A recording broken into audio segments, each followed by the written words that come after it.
Let's start with a very simple question. How many black classical music composers do you know?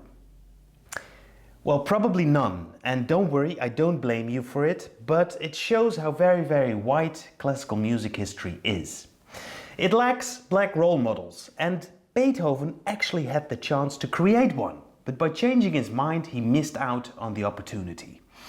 In this episode 23 of Beethoven 250 and 52 Posts, we will reinstall the man to whom the 9th Violin Sonata was originally dedicated.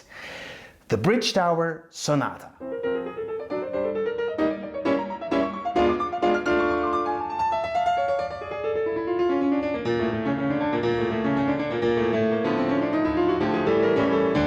So today's episode is about Beethoven's 9th Violin Sonata, the Bridgetower Sonata. Now, this is not a name we normally use for this piece. Normally we say Kreutzer Sonata, but perhaps we should say Bridgetower, because that is the man to whom Beethoven originally dedicated this piece. George Bridgetower was a famous black violinist in Beethoven's time. He was tall, he was handsome, and he was exceptionally talented. And he was born out of a white German mother and a black Caribbean father.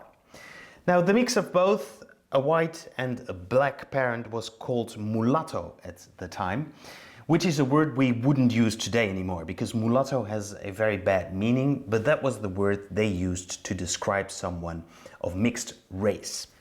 George Bridgetower was super talented. At the age of 9, he traveled Europe to perform in Paris, London and Bristol.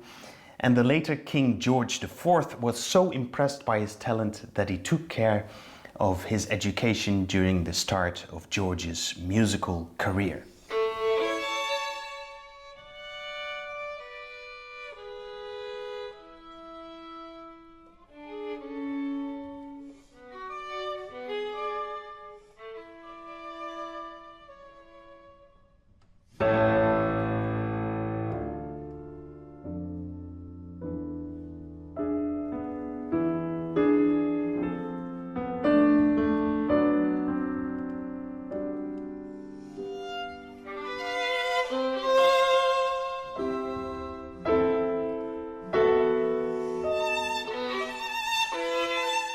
George Bridgetower lived in the UK, but in 1803 he travels to the continent, to Europe, to visit his family. He stops in Vienna because he had asked Beethoven to write a brand new violin sonata for him and to perform it together with him. Beethoven does so, and just a day before the concert he hands over the manuscript of the new piece to George. Ink still wet, leaving George with only one day to learn the piece. But I already told you how exceptionally talented Bridgetower was, so no prob for him. The sonata has 4 movements, and in the first movement, at the beginning, Beethoven writes a huge run on the piano.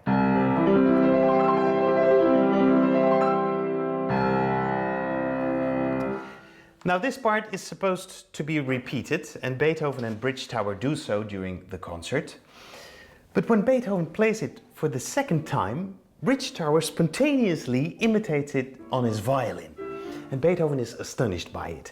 He runs over on the stage to Bridgetower, embraces him, runs back to the piano, and they continue playing the piece.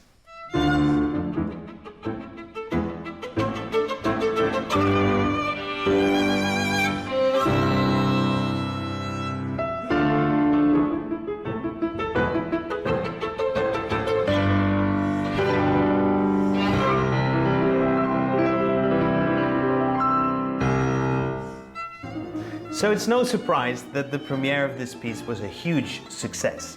And during the after party, Beethoven announces that he will dedicate this brand new piece to George Bridgetower. And he takes the score and writes on the title page, Sonata per uno mulatico lunatico.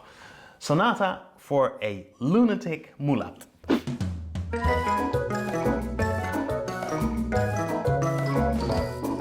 But George spoils his own party.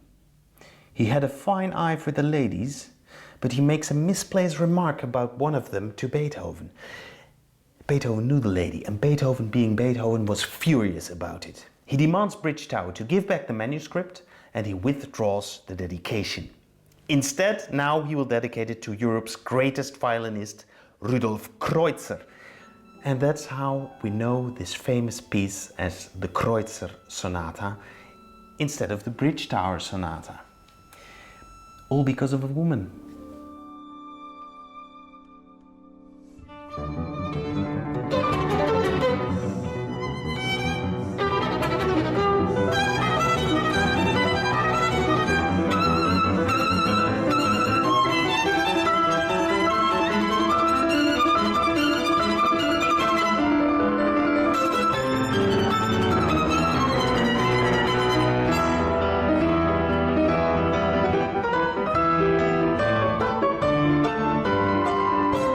And to make it even more silly, Rudolf Kreutzer never played the piece. He found it too difficult.